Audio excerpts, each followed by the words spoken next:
this Tuesday edition, there is one surprise, that there is a nation which is our neighbor that promotes, rewards losers, viewers. And how they do it with such alacrity and with such pomp and splendor is something that leaves me gobsmacked, not just as a viewer, as a journalist, but as someone who's looking at a nation which has been pummeled by its enemy, and you're promoting its army chief to a field marshal, 3-star to 5-star or 4-star to 5-star. That's what you're giving. Ayub Khan back then was the president and appointed himself field marshal. Here, and Asim Munir is being appointed by the cabinet and by the prime minister, rank of field marshal. Please note this. He is not from any official military academy.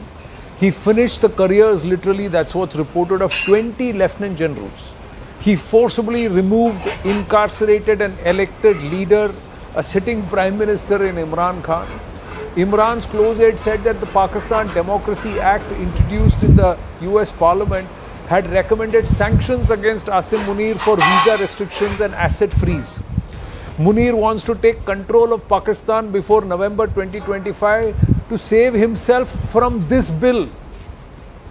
Pak Prime Minister Shehbaz Sharif remains a puppet in the hands of Munir. Who is in the driving seat and who had the steerings of the nation is very clearly seen. This man has been nicknamed the deceiver by his batchmates when he was a major or a junior officer. He was referred to, or he's continuously referred to in the military circles in Pakistan as Chachu Whiskey, and erstwhile elsewhere as Mullah Munir. In these military circles, this was reported. He led Dehshatgardi in Vardi in areas like Balochistan, Waziristan, Pakhtunistan, Sindh, POK. ये जो दहशतगर्दी है, इसके पीछे वर्दी है, is a coinage which continues under his leadership in these regions. He tarnished the code of the uniform by equating it with service to religion rather than service to nation. You ask any person who's donned the uniform across the world would say we serve the country, not a particular religion, but this man changed that code. He spewed bigoted political venom and further insulted the uniform. Asim Munir could not prevent the Baloch Liberation Army capturing the Manguchor town in Balochistan. He could do nothing in the Jafar Express hijack when his own personnel were taken hostage. There are visuals of how the Pakistan army was battered at the hands of the BLA during the Jafar Express hijack incident. He saw patronized terror infrastructure demolished under Operation Sindoor. He was moved to a bunker for 2 hours as 11 air bases were pounded, 20% of the entire armed forces infrastructure decimated in less than 25 minutes. He tried to humanize his failure and avoid scrutiny of strategic failures of radar gaps during Operation Sindoor. Bharat's strikes exposed Pakistan's weak ammunition. Munir's military stretched thin amid economic unrest.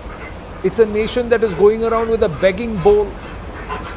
40% of this entire budget of Pakistan is consumed by the defense. He's charged with multiple acts of corruption and looting billions of dollars of Pakistan people's money and pocketing it himself. Bharat's drone warfare exposing Pakistan's defense vulnerabilities.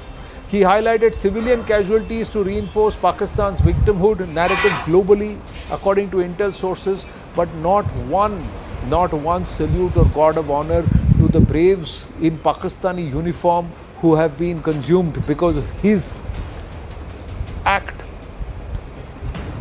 Munir scrambling to secure financial aid. He is at the beck and call of Beijing.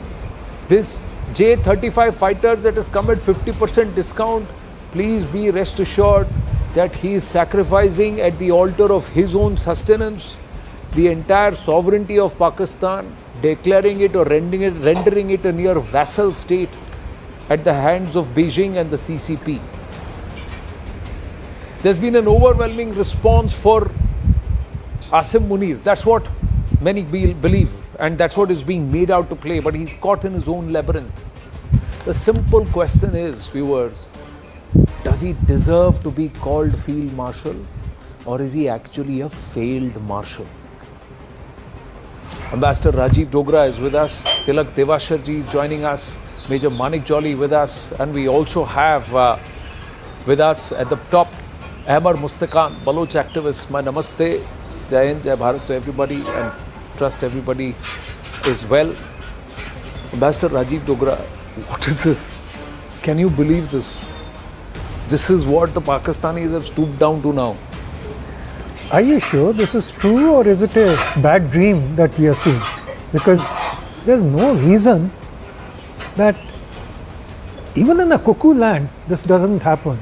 That you failed and you literally begged for mercy and sought ceasefire from India, and then as a reward you promote a failed general, as you very rightly called him, and make him the field marshal.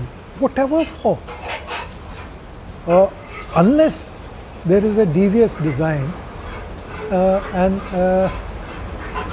Shehbaz Sharif is trying to protect himself from a coup, military coup, by promoting him, kicking him upstairs and getting his own army chief all over again. So nothing can be ruled out in a cuckoo land called Pakistan, but it really is bizarre to say the least, and I hope that Pakistani opinion makers, Pakistani people themselves start wondering as to where and in which direction is Pakistan going. Because Field Marshal is something which a Sam Manekshaw deserved. Field Marshal is something which victorious generals in Russia and America deserved for their victory against Hitler. Why is a person of this low caliber being promoted to a field marshal? This is not a good reflection on Pakistan itself. Sir, you have given cuckoo land dignity by equating it to Pakistan. That's what somebody just responded watching the broadcast. Tilak Devasharji, your thoughts? You know, I would like to mention two anecdotes. When Ayub Khan became Field Marshal, you know, one of the reasons that motivated Ayub Khan to become, that there was a ceremonial parade of the Punjab regiment.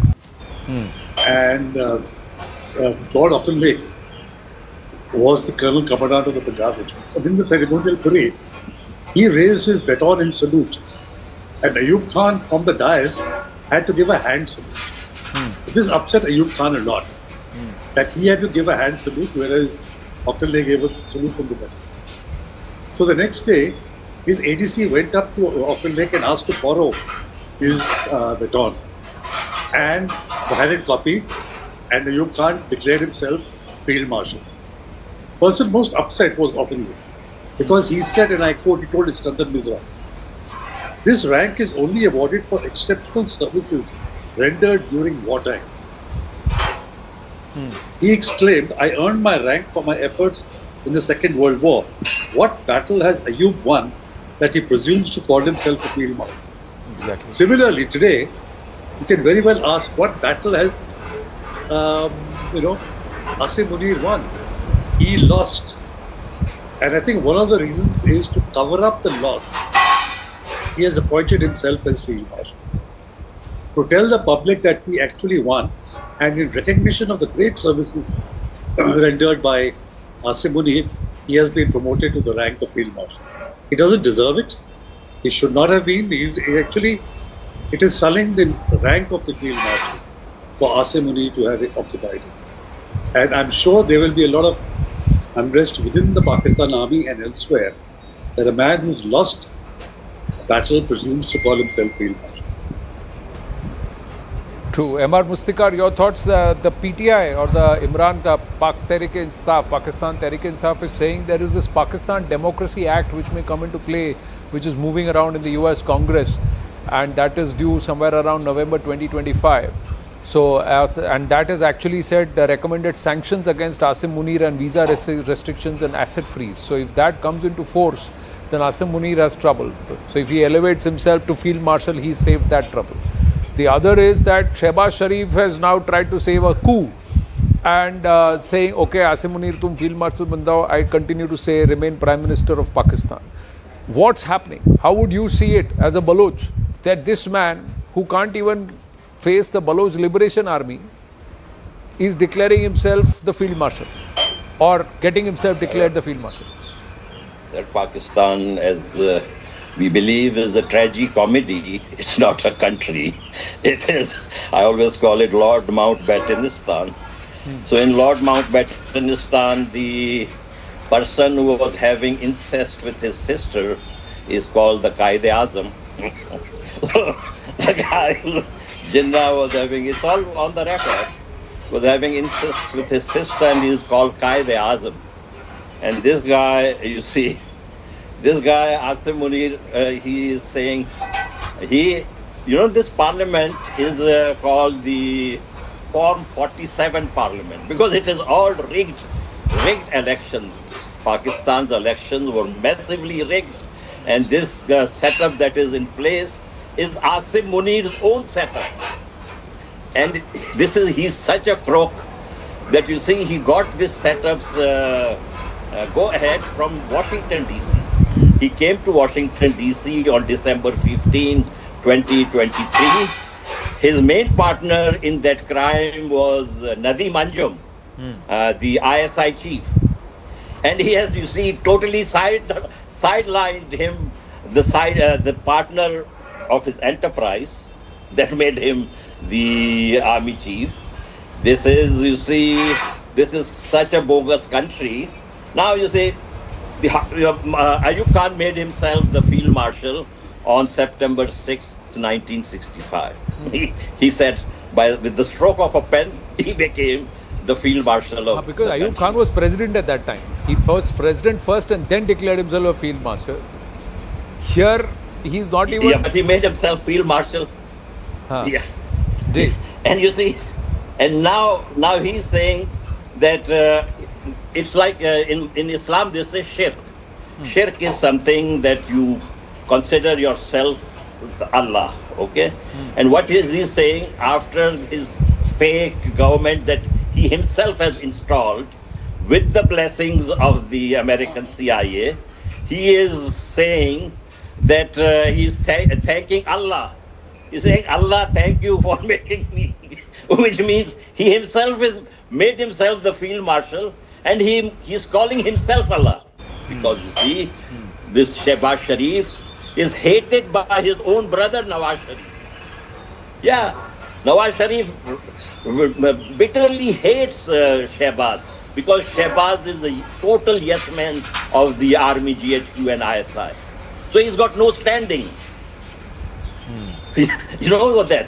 I'm not sure if you guys know or not. Please don't mistake Pakistan Parliament for India's Parliament. They are two different stories. No, sir, there is no mistaking there. But the point is that someone, when you don a uniform, irrespective of whichever country you are, when you become a soldier, there is some respect that you accord to that uniform because that uniform carries certain weight. Has he totally decimated all pride that any Pakistani soldier will have in that uniform, Major Manik Jolly? I agree. It has traditionally we've known Pakistan. There are some value and ethics that soldiers follow across the world, right? So that is why even if you're traveling abroad, you meet somebody. I'm a soldier too. There's an immediate bonhomie. There's understanding that this is the code by which you live, and this is the code we follow the same. Pakistan Army is an exception on that. What they did in Bangladesh, how they have been training terrorists, everything and all. So Munir behaving like that is not a surprise actually to me. And rather I say, last time somebody declared himself a field marshal, within 4 years, Bangladesh was born. So it's a good signal for Balochistan actually. You know, it's a green light. Go ahead now, take it up. And secondly, I would say that as the Pakistani delegation is China right now, I think this definitely would have had a green signal from them. This is, I agree what Sir said, that this is Shehbaz Sharif saving his seat, but I would say temporarily. He would have been given assurance that fine, we are not doing a coup, we are not taking over. Next 6 to 8 months you stay on. He will take over. He will become the dictator in some time, and Shehbaz Sharif might be given a nice cozy flat in London or bungalow, and You settle down. We'll not trouble you. That is the kind of understanding we've seen between Pakistan military and politicians happening many times. This is how they run the country. So him taking over the country, and this could be a stepping stone to that, is a very plausible, So the outcome. next thing is that there will be again, yes sir, martial law in Pakistan. It's going to happen. You know, a couple of things strike me as Ji. everyone has weighed in. Number one, you know, Shehbaz Sharif himself said that I was swimming when Army Chief General Saab rang me up and he said, I want to declare ceasefire. And I said, please go ahead. हाँ, मैं bunker में छुपा हूँ और तुम swimming कर रहे हो. The second thing is that Shehbaz Sharif, as your guest from Balochistan said, has had a reputation of being close to the army. That is part of the Sharif family arrangement. But after the swimming pool incident, followed by this announcement today, raises many questions. That it is the Prime Minister who should be deciding what policy Pakistan should make, who it should promote as the next chief, what kind of a discipline it would have in terms of interpersonal relationship within the army. Now all those have been sent for a 6. Sharif family, Shehbaz Sharif himself seems to have put all his eggs in the Munir basket. Now, as Mr. Jolly has just mentioned, that does this mean that 6 months down the line there will be a martial law and Munir takes over? I think that's a real possibility, because if he is Mr. Deception within the army circle, why should Sharifs feel so secure with him? He's already put Imran Khan in prison. That was his doing. He's already put Sharif as the Prime Minister in a widely called rigged election. What his next move would be could be dangerous for Pakistan, for Pakistanis, and perhaps spells trouble for India. So Munir travels from Rawalpindi to Islamabad, and Sharif travels again, joins his brother somewhere, perhaps not in the neighborhood, somewhere at a distance in London again. 6 months is what the PTI said that the Pakistan Democracy Act could come into force in the US Congress. That's November 2025. 6 months is what you are saying is what you are giving the Shehbaz Sharif government now, before perhaps an Asim Munir takes control and there is martial law in Pakistan. So it's all around in November 2025 and what could happen. In those 6 months, is there another possibility? Let's move on to that here with our guests, because that was going to be the subject matter and lead story on this Tuesday edition. But then we had this tragicomedy called the Field Marshal that's happened. This is what Asim Munir has now resorted to in Balochistan after the strategic failure in Operation Sindoor. Pakistan has intensified its reliance on state-supported militia to crush Baloch dissent. Intelligence sources say Pak Army has upgraded the operational scope of its death squads, such as the Counter-Terrorism and Tehreek-e-Nafaz-e-Aman Balochistan, while distancing itself from direct involvement to maintain plausible deniability and deflect international scrutiny. The model that mirrors Pakistan's past strategy in Jammu and Kashmir is designed to avoid direct army casualties. Punjabi-dominated military and intelligence units, including the Frontier Corps or FC and the Inter-Services Intelligence ISI, are now providing arms and funds to tribal leaders like Shafiq Mengal of the Musalla Defa Tanzim to target alleged BLA. In the aftermath of its military and strategic failures during India's Operation Sindoor, Pakistan has now begun a large-scale crackdown in Balochistan. CNN News 18 has learned from top Baloch sources that internet and electricity services have been shut down in multiple areas, signaling the start of intensified military activity in this entire restless province. But the larger question is, can Pak-annexed Balochistan now become a republic? We'll try and look at the various dynamics and facets. M.R. Mustikar, will start with you. Tilak Devashar, who's author of the Balochistan Conundrum. Your thoughts next, and then we'll circle around, bring it back here into the studio. Yes, M.R. Mustikar, is it possible? Thank you Despite so all much that's for being attempted. mentioning Ji. Shafiq Mengal, Ji. who is the Baloch bin Laden. I have called him Baloch bin Laden. They are trying to, prop up the Al-Shams al-Badr like they did in Bangladesh, in Balochistan, for a long time now. And he has been trying to control the former chief minister of Balochistan, Akhtar Mengal, who has bravely and boldly called out Asim Munir, his jokes, and he told Asim Munir, if you want to teach anything to your children, teach them what happened to the 93,000 soldiers in Bangladesh. First lesson should be that, and then the other lessons. You see, this is Akhtar Mengal have told Asim Munir. In Balochistan, they have been mentally defeated. In every war, there is an aspect of psychology and mental makeup. In over there, they have been totally mentally defeated. The Baloch, they try to, you see, incite people, one tribe against another, which they totally failed. The Baloch are very, very well organized. It doesn't matter if they take out one person or another. The movement is so strong now that it is not possible for the Punjabi jihadi generals to defeat us on our homeland. And I will please request Mother India. Ji. Mother India, we are your own sons and daughters. Don't treat us as if we are foreigners. And I am please requesting, I again and again request the billionaires on Alta Mount Road and nearly 1,200 centimillionaires that India has got. Please think of Balochistan as a business opportunity. We are not bringing a begging bowl to you. We are requesting you for your own future generations. Please support us fully. Our leader has requested you to give us the 93,000 guns these cowards surrendered in Dhaka. Can you kindly don't sit over it forever? This is the time. They are mentally defeated in Balochistan totally. Ji. Totally. And the Pashtuns don't buy this general's nonsense of two-nation theory.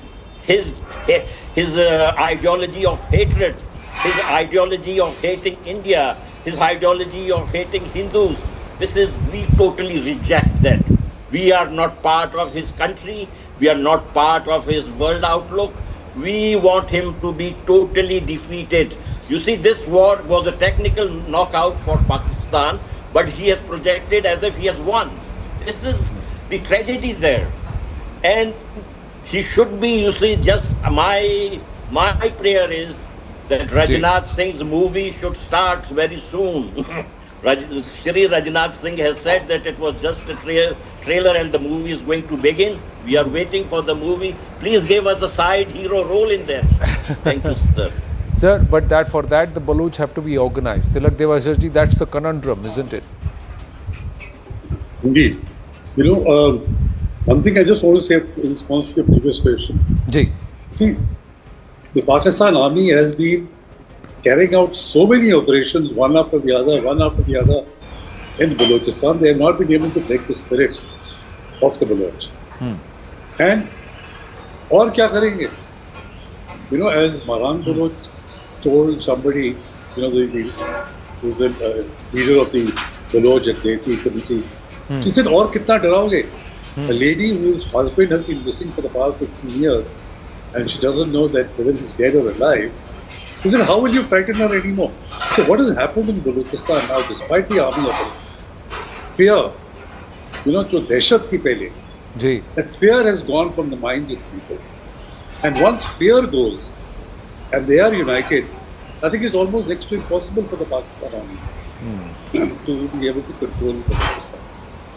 But do you see that happening? Yeah, but no, here is the next issue. The next issue is of unity. You see, they are, the freedom fighters are well organized. The Baloch Jagdeti committee is getting stronger. But there has to be unity amongst the people, a common minimum program, a constitution, so all the symbols of unity, all the instruments of unity that can enable a united front and the international community also to start taking notice. If people are speaking in different voices or if there's no voice at all, then it becomes difficult. So my humble request to our Baloch friends and brothers would be that you have to get organized, you have to come up with a common minimum program, a constitutional framework. What kind of a government, what kind of a system will be there in Balochistan? parliamentary democracy, presidential system, things like that which are there basic to any constitution. So once they start working on that, and I'm sure work is already going on, but that will be, I think, the really crucial next step in which they will be able to look for support from other parts of the world. M.R. Mustikar, would you want to respond to that before I bring in Ambassador Rajiv Dogra and Major Manik Jolly? Yes, I will please humbly submit that we have a leader. In fact, we have two leaders. The other day also I pointed out. Dr. Maharang Baluch, she has united the Baluch people and tribes like never before. All the Baluch people consider her as the Joan of Arc of Baluchistan. She is widely respected by all the tribes. She is, I call her the de facto Prime Minister of Baluchistan. She has been put behind bars illegally by this general with the mindset, you see the kind of mindset. I will please request you, if these Punjabi generals had some sense, they would have begged Mother India for forgiveness. They would have touched Sri Narendra Modi's feet and said, please forgive us for the harm we have done unnecessarily to your country and to your people. They have the closest ties with the people in India, and they are themselves become the worst enemies of India. And they call us, you see, agents of India. We are agents of peace. We are agents of solidarity. We are agents of one human family. These guys are the agents of sometimes America, sometimes Britain, sometimes China. And you see, our victory is ensured. Right. If you guys support us, our victory will come a little early. That is all I can request you. So please don't postpone it. I think there is a chicken and egg situation here, Ambassador Rajiv Dogra, because the Baloch have to make their voice heard. Bharat today does not need anybody else to support Balochistan or the cause. We don't need the West or the Chinese or anybody else's approval. But there has to be enough of force within the Baloch itself to reckon with. A lot of Baloch who moved to the Sindh, Afghanistan region, out of Balochistan need to come back in for this to become bigger. But is this possible? Republic of Balochistan? Well, it was possible also in 1947. Please recall that Jinnah was the advocate for the Khan of Kalat, and Jinnah insisted that Balochistan or Kalat, which is the largest sheikhdom or kingdom, had to be independent. But when he assumed the position as head of state of Pakistan, he decided to send in the army and said, okay, tear up all what I had said, and you are now subjugated and become a part of Pakistan. Yeah, but many also say that this was under the pressure of the Brits, because at that time they wanted Balochistan under their control because they knew that to train their guns on the Middle East and to keep a control on that region, they needed Balochistan also under the Pakistani control. That's also documented.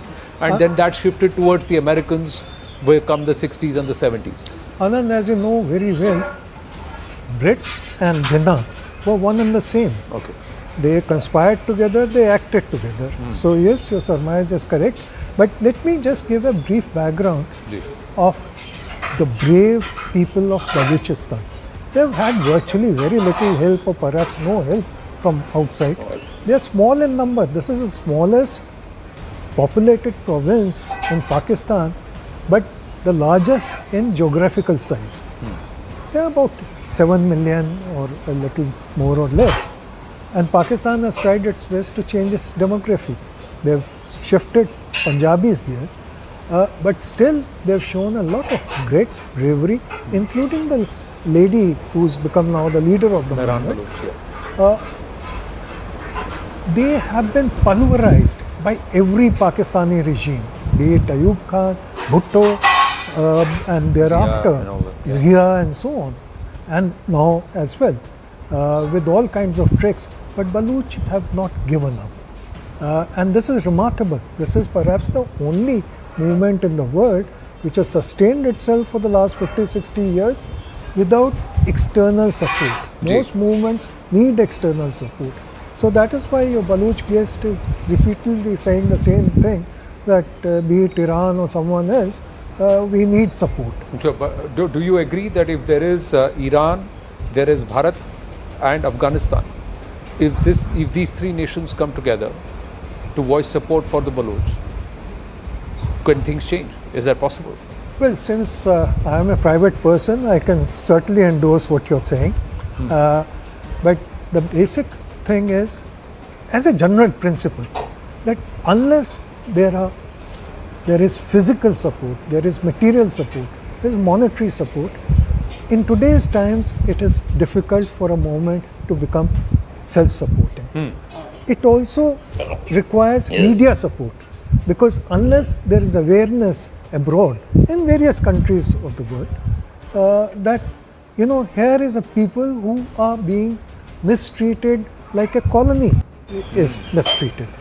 Here is a land which contains undiscovered, unexplored wealth of minerals, the minerals that Trump keeps talking about. And here is a land which has been exploited to the maximum by the Punjabis of Pakistan without giving them a penny of the share that they deserve. So it's a story that needs to be told. Unfortunately, that has not been told as yet. By the time we start telling the story, we are taking the right stand here. But Major Manik Jolly, is that possible? The information warfare, Kabul can start talking about Balochistan, Iran can start talking about Balochistan, Russia can start talking about Balochistan, Bharat can start talking about Balochistan before anything else happens. And it will make a lot of difference. One of the things anybody I talk to about Balochistan is a great idea for them would be to release a map that is actually approved by their all levels. The point is, whenever we get into Balochistan debate, we see multiple maps coming from the multiple leaders.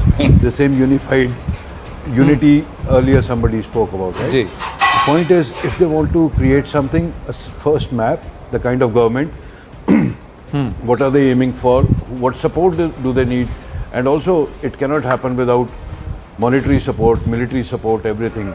So it is one thing that they are, and all salute to their bravery, they are standing up to a very tyrannical regime and military. But now, since they are bringing the game to the next level, I think some organized effort where people do know that India knows this is what they are planning for, this is we can support with. And same goes for information warfare also. What do we propagate ahead? Same thing, Afghanistan, Iran, India, Russia, all we listed. Good thing. What do we propagate ahead? That material has to come from them. Some guidance would be a good idea. MR Mustika? Map, a narrative and clear, concise information where all tribal heads, all leaders who are prominent across the world say the same thing. See, sir, I will make one point clear here. I am very surprised why India is not calling Balochistan Pakistan occupied Balochistan. Would it cost money? It won't cost a single dime. Why you see these Punjabi jihadis are always, from General Asim Munir to the liberals to the right wing, everyone as if Kashmir is their daddy's land. They are saying Indian occupied Kashmir. You see, whereas we Balochistan are actually occupied by Pakistan. I will request you, please, all of you, the media, the government, the non-profit, everyone, one page. This is Pakistan occupied Balochistan, number one. I will please point out, the first leader in 47 who went to India was like our family member. His name was Gosbaks Bizinjo. He went to India, he met Maulana Abul Kalam Azad, and Maulana Abul Kalam Azad unfortunately said, no sir, please go and make a compromise with Pakistan, because if you are going to create something problem here, then the British will get an excuse to delay the independence of India. That is what exactly happened. So from the day one, you see, we had got a no from India, and that is why we are in this tragic situation. No, I agree. Let's say all that is water under the bridge, if you may say, or water past the Jhelum or into the Arabian Sea. But in this case, the point is there has to be one unified map, there has to be one unified voice and one unified story that every Baloch or every person who hails from Balochistan draws his or her roots from Balochistan, irrespective of which tribe they are. Can they say the same thing? Because that's when the first sense of an organized grouping of the people of Balochistan will actually come to the fore. That's what Major Manik Jolly has been talking about. Yes, Tilak Devashar ji, final word. Ji.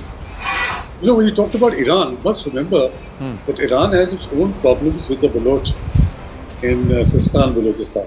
And Iran being Shia and the Baloch being Sunni, I don't see any support coming from Iran.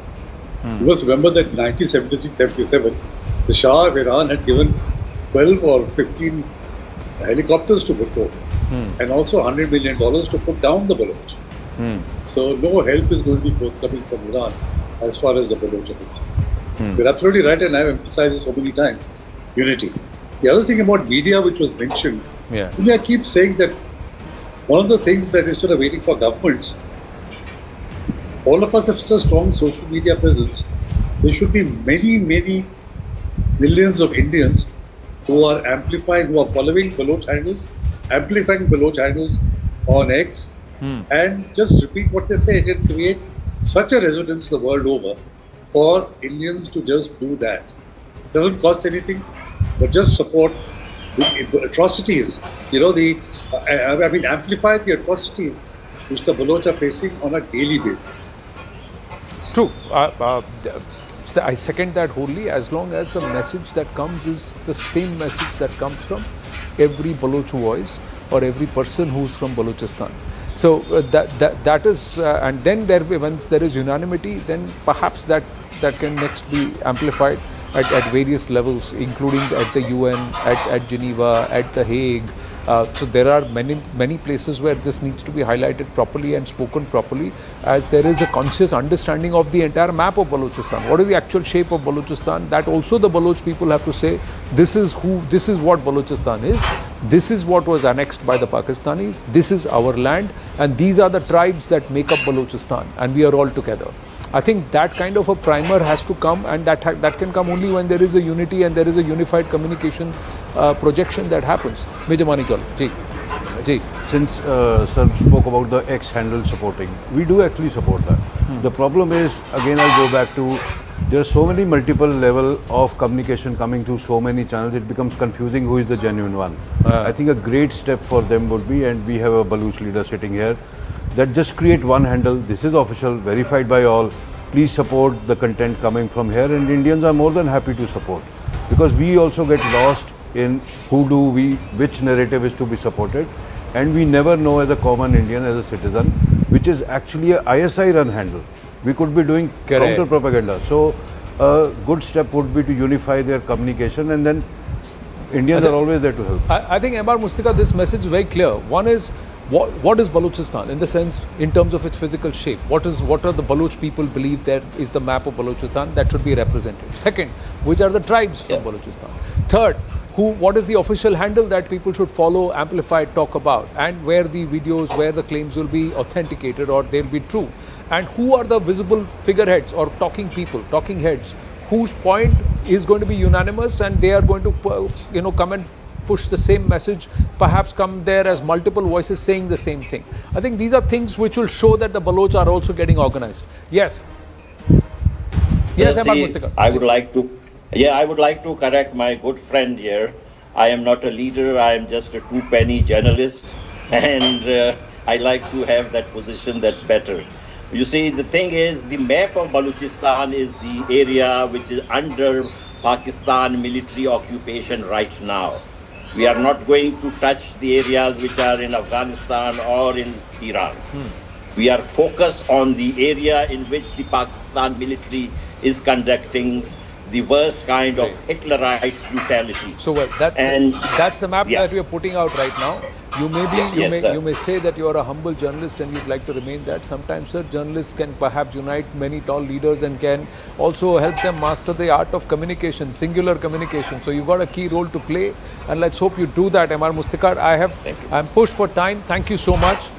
Thank you so much. We've just got more news coming through closer home. I'm going to request all our other guests to stay on even as Mr. Mustika takes leave.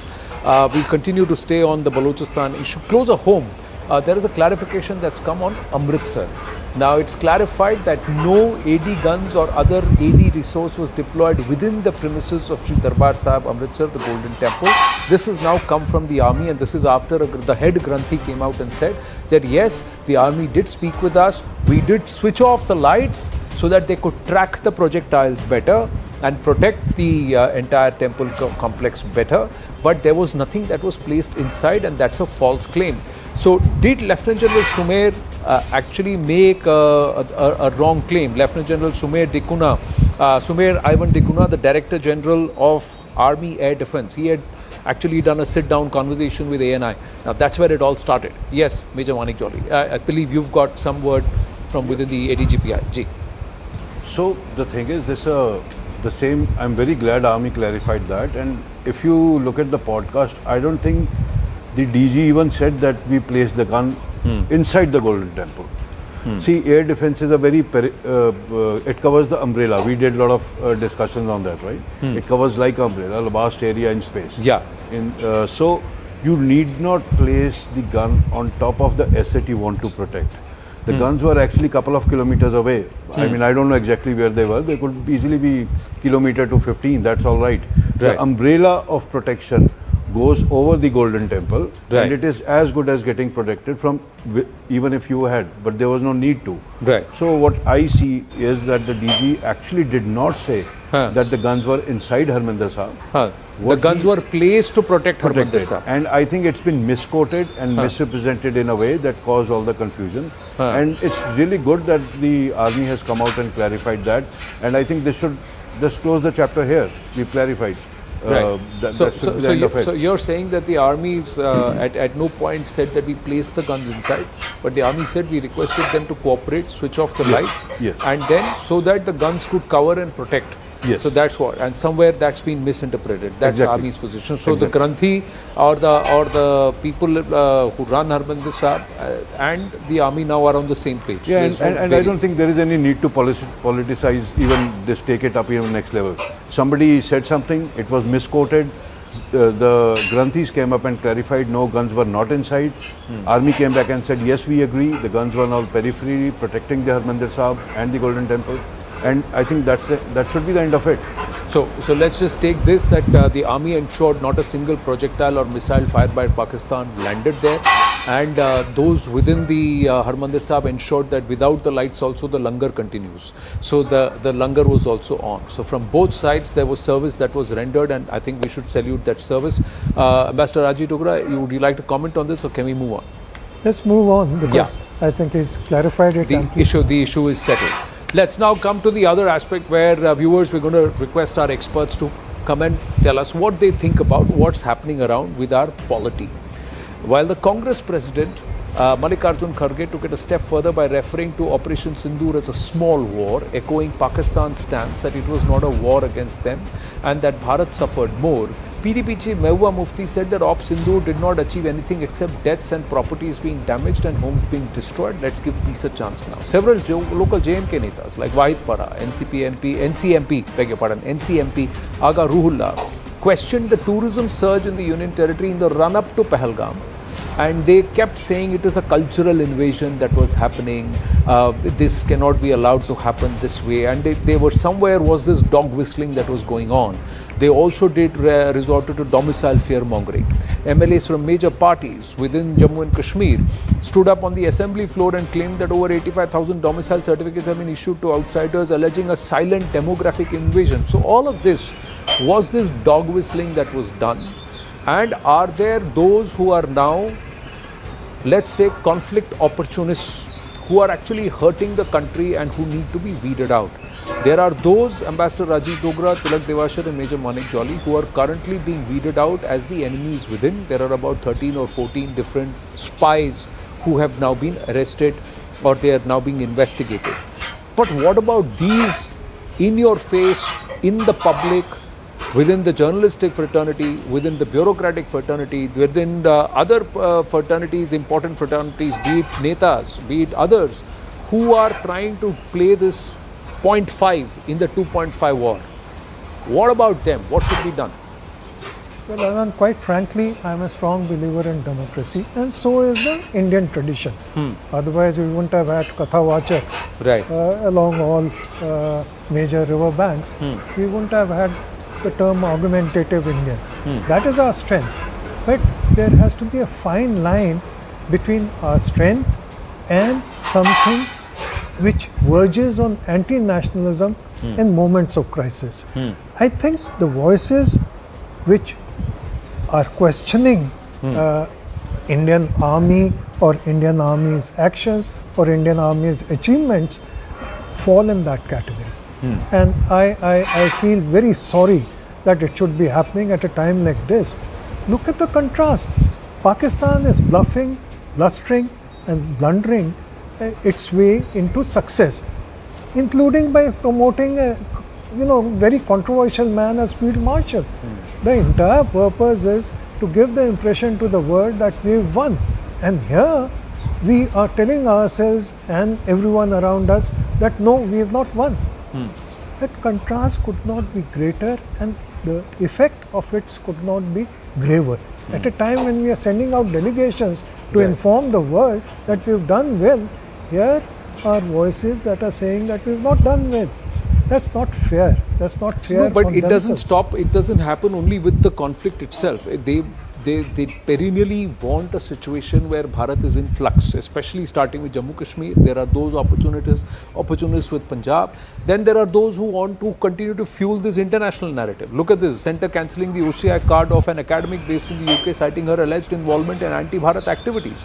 Now she teaches politics and also international relations at the University of Westminster in London and has been critical of alleged rights violations in JNK after the abrogation of Article 370. So the questions that come is, Tilak Devasharji and Nijamani Chaudhary, did some politicians misuse their position to indulge in a criminal conspiracy?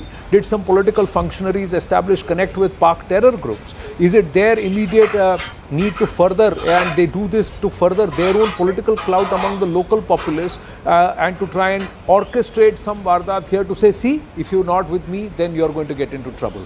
So, and is it also a bit to protect their own financial interest to win the trust of the Pak establishment or can somewhere keep this entire conflict economy going, Tilak Devasharji?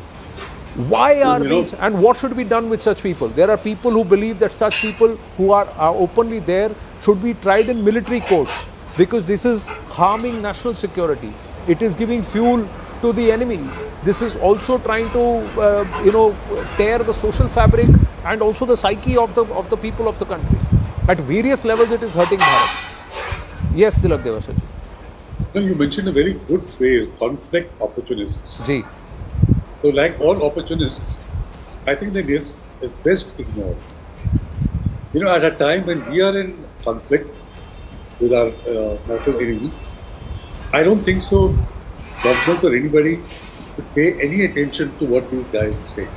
Just ignore them for what they are worth as being purely opportunists.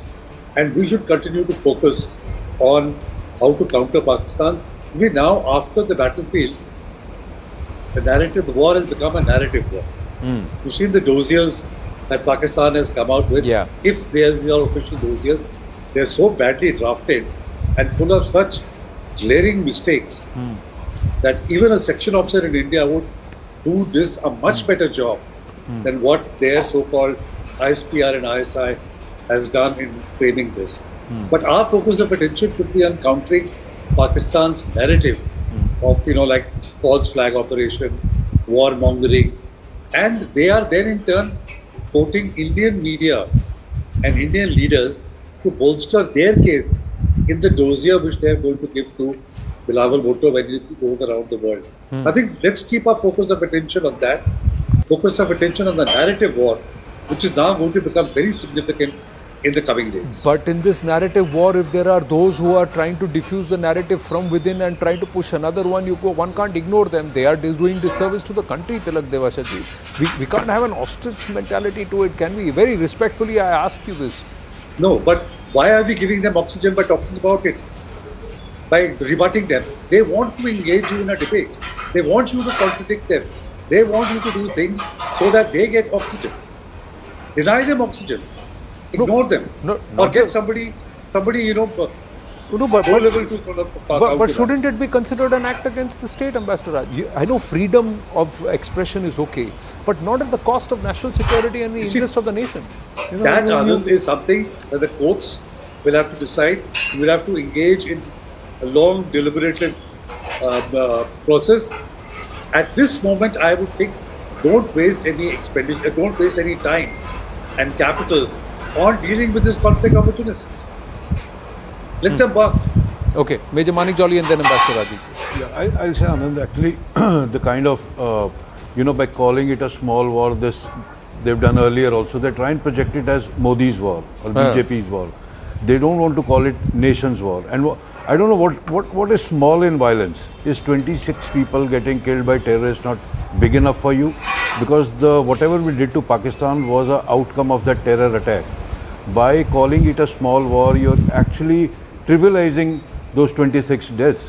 It is a direct outcome of that terror attack. So No, this is also this, heads I win, tails you lose. Yeah. So if you brought the enemy to heel onto their knees in 90 hours, oh, it's such a small deal. Had it gone for 90 days, one would have turned around and said, oh, you're just unnecessarily dragging this and you're hurting the country, harming the economy, investments getting hurt. So this is heads I win, tails you lose. Terrorists? Classic.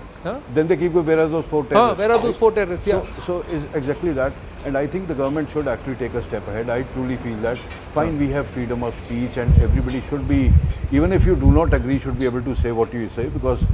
But I think at senior leaders position, government should call them and say, this is anti-national. This is giving fuel to Pakistan's narratives. This is giving content to their media because they keep quoting you. Act responsible, a joint statement, something like that, because you can't really start suing people for whatever they say. It's an endless thing. It's very impractical also.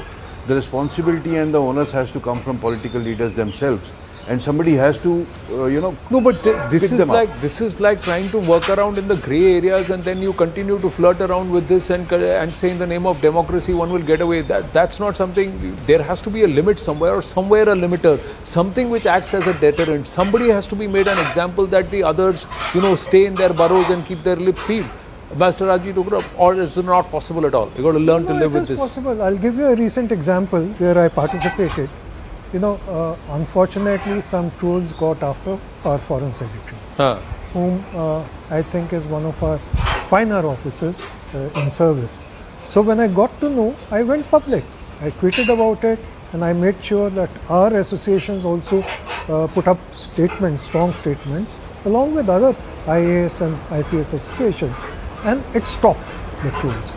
So why can't we, as members of public, take up issue with such people? Why should we depend on the government, which has its own limitations because of legal issues? Why can't the public ask questions of people who are questioning our army, who are questioning our success, and put them to account? I think the court of public is more important than the court of legal. See, people in political field, people who are in academia, people who are in journalism, people who are in places of public influence and policy making, be it bureaucracy, whichever the kind of arm of the bureaucracy, people who are in with any, if they get a free run like this, then years of hard work can be undone with one comment. Imagine in the 90s the Hindus were asked to leave Jammu and Kashmir. Today you're killing 26 Hindus, singling them out and telling them, Hindus beware, don't come into Jammu and Kashmir. And there are netas who are dog whistling. What's been done about them? So what? They can get away with this dog whistling. Tilak Devasar ji, please tell me, should we just keep quiet when your people like this getting away with dog whistling? The grand old party and its president is calling this entire conflict in 90 hours. You should be hailing it when they said that we are with the government whenever it comes to protect. And they says it's a small war. No, I didn't say that don't do anything about it. I'm saying, is this the time? At a time when your Operation Sindhu is still alive, it's still ongoing. You still have to win the narrative war. If the government loses focus and starts tackling what these conflict opportunists are saying, and I think Ambassador Dogra's suggestion is very valid. I think the public should also needs to, of course, in the case of the Foreign Secretary, you have the Association of Indian Diplomats, an organization which is already there. But in the case of the other public, I don't think so. We have an organization that can call out conflict opportunists. Perhaps this is a good time, and maybe he can take a lead and set up an organization. A lot of people will then bombard these conflict opportunists with the kind of nonsense that they are saying. Right. 10 seconds, I have to wind up. I'll just say that in military operations, armed forces become a soft target because although IAS, IPS organizations do stand up, we don't have a platform where we defend and say how good this operation was. Right. And when the government goes against other leaders, it becomes a political war. In between, I think their platform can be created where armed forces can present their case. Right. That this is the scale of operation that we did. Right. So perhaps they are correcting there, but something needs to be done. Viewers, think about it. What can be done? The panelists here have left it to the public, to the people to do something about it. On that note, we're going to wind up. Thank you very much, gentlemen. Thank you. Namaste.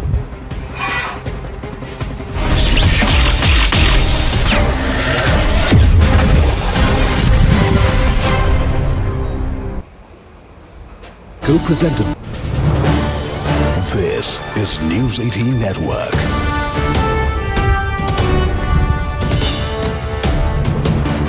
India's largest news network. Khan back then was the president and appointed himself field marshal. Here, an Asim Munir is being appointed by the cabinet and by the prime minister, rank of field marshal. Please note this. He is not from any official military academy. He finished the careers, literally, that's what's reported, of 20 lieutenant generals. He forcibly removed, incarcerated and elected leader, a sitting prime minister in Imran Khan. Imran's close aide said that the Pakistan Democracy Act introduced in the US Parliament had recommended sanctions against Asim Munir for visa restrictions and asset freeze. Munir wants to take control of Pakistan before November 2025 to save himself from this bill. Pak Prime Minister Shehbaz Sharif remains a puppet in the hands of Munir, who was in the driving seat and who had the steerings of the nation is very clearly seen. This man's been nicknamed the deceiver by his batchmates when he was a major or a junior officer. He was referred to, or he's continuously referred to in the military circles in Pakistan as Chachu Whiskey and erstwhile elsewhere as Mullah Munir. In these military circles, this is reported. He led Dehshatgardi in Vardi in areas like Balochistan, Waziristan, Pakhtunistan, Sindh, POK. ये जो दहशतगर्दी है, इसके पीछे वर्दी है, is a coinage which continues under his leadership in these regions. He tarnished the code of the uniform by equating it with service to religion rather than service to nation. You ask any person who's donned the uniform across the world would say we serve the country, not a particular religion, but this man changed that code. He spewed bigoted political venom and further insulted the uniform. Asim Munir could not prevent the Baloch Liberation Army capturing the Manguchor town in Balochistan. He could do nothing in the Jafar Express hijack when his own personnel were taken hostage. There are visuals of how the Pakistan army was battered at the hands of the BLA during the Jafar Express hijack incident. He saw patronized terror infrastructure demolished under Operation Sindoor. He moved or was moved to a bunker for 2 hours as 11 air bases were pounded, 20% of the entire armed forces infrastructure decimated in less than 25 minutes. He tried to humanize his failure and avoid scrutiny of strategic failures of radar gaps during Operation Sindoor. Bharat strikes exposed Pakistan's weak ammunition. Munir's military stretched thin amid economic unrest. It's a nation that is going around with a begging bowl. 40% of this entire budget of Pakistan is consumed by the defense. He's charged with multiple acts of corruption and looting billions of dollars of Pakistan people's money and pocketing it himself. Bharat's drone warfare exposing Pakistan's defense vulnerabilities. He highlighted civilian casualties to reinforce Pakistan's victimhood narrative globally, according to intel sources, but not one salute or guard of honor to the braves in Pakistani uniform who have been consumed because of his act. Munir scrambling to secure financial aid. He is at the beck and call of Beijing. This J-35 fighters that has come at 50% discount, please be rest assured that he is sacrificing at the altar of his own sustenance the entire sovereignty of Pakistan, declaring it or rendering it a near vassal state at the hands of Beijing and the CCP. There's been an overwhelming response for Asim Munir. That's what many believe, and that's what is being made out to play, but he's caught in his own labyrinth. The simple question is, viewers, does he deserve to be called Field Marshal, or is he actually a failed marshal? Ambassador Rajiv Dogra is with us, Tilak Devasharji is joining us, Major Manik Jolly with us, and we also have with us at the top Ahmad Mustaqan, Baloch activist. My namaste, Jai Hind, Jai Bharat to everybody, and trust everybody is well. Ambassador Rajiv Dogra, what is this? Can you believe this? This is what the Pakistanis have stooped down to now. Are you sure this is true, or is it a bad dream that we are seeing? Because there's no reason that even in a cuckoo land, this does.